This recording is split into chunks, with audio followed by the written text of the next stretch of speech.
Alors ça, c'est encore une fausse croyance. Est-ce que les troubles du neurodéveloppement sont surdiagnostiqués aujourd'hui?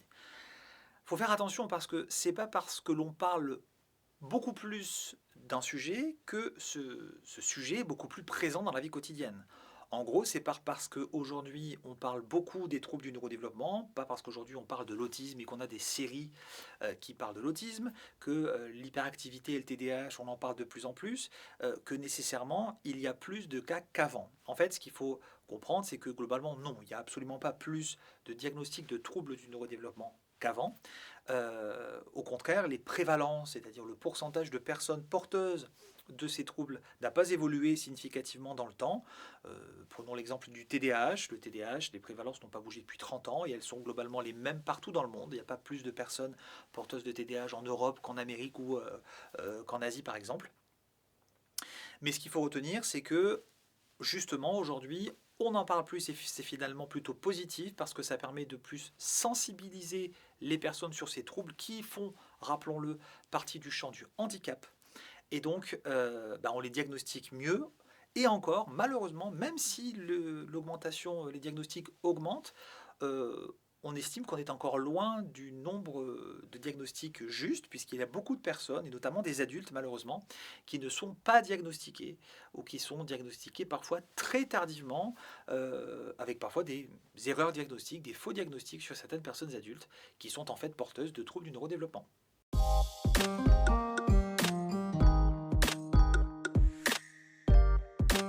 Alors, est-ce qu'un diagnostic enferme les enfants dans une étiquette? Déjà, il faudrait se demander, l'objectif c'est quoi? C'est de éventuellement poser un diagnostic, mais une étiquette n'est pas une fin en soi. En gros, quand un enfant présente une ou plusieurs difficultés, l'objectif c'est d'essayer de mettre des mots dessus pour pouvoir avoir plus ou moins un diagnostic ou plusieurs diagnostics et par ce biais d'avoir un protocole de prise en charge. On va savoir un petit peu quoi proposer.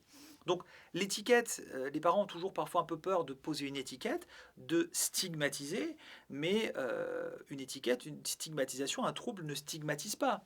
Ce sont les gens qui stigmatisent. Donc il faut être prudent. L'objectif, c'est effectivement parfois d'être dans une démarche diagnostique pour mettre des mots dessus et après savoir comment accompagner au mieux l'enfant.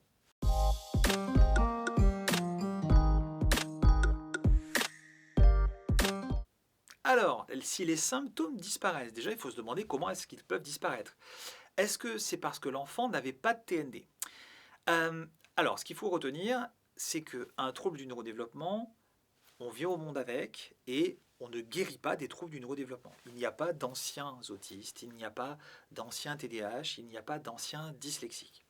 L'objectif de l'accompagnement, ça va être notamment la compensation. La compensation va permettre au sujet, à l'enfant, à l'adolescent ou à l'adulte, de mettre en place des stratégies qui vont lui permettre de vivre avec son trouble du neurodéveloppement.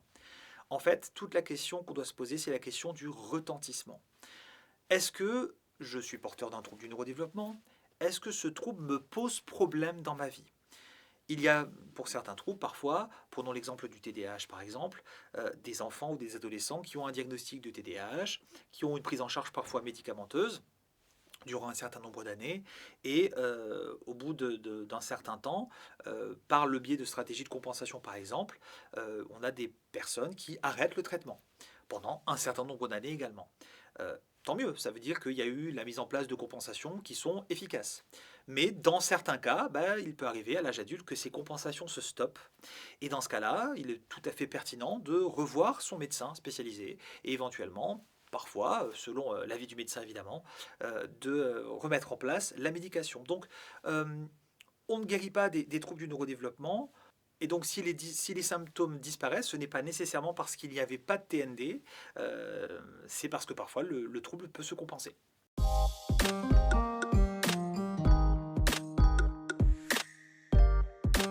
Alors, est-ce qu'on peut diagnostiquer un trouble du neurodéveloppement avant l'âge de 6 ans? Oui. Pour la plupart des troubles du neurodéveloppement, il n'y a pas d'âge minimum. Par exemple, on peut tout à fait diagnostiquer un enfant avec un trouble du spectre de l'autisme à 1 an et demi, voire 2 ans. En revanche, il y a certains troubles du neurodéveloppement qu'il est plus compliqué de diagnostiquer avant l'âge de 6 ans. Prenons par exemple l'exemple du trouble spécifique des apprentissages avec déficit de la lecture qu'on appelait anciennement la dyslexie. dans le cadre de la dyslexie, euh, il faut que l'enfant ait appris la compétence de lecture. Et donc en général, cette compétence, qui est une compétence scolaire principalement, s'acquiert aux alentours de l'âge de 6 ans. Hein. C'est à ce moment-là que l'enfant va commencer à apprendre à lire, parfois un petit peu avant. Et donc, même si on peut avoir des éléments qui présupposent le fait qu'il y aura probablement une dyslexie chez cet enfant, par exemple, déjà si les deux parents sont dyslexiques, ou si l'enfant à la maternelle a des difficultés sur le plan de la compréhension de la phonologie, par exemple, ça peut être des éléments évocateurs d'une possible future dyslexie. On pourra être prudent et il faut éventuellement, en effet, conseiller aux parents de consulter, par exemple un orthophoniste, pour faire éventuellement un bilan.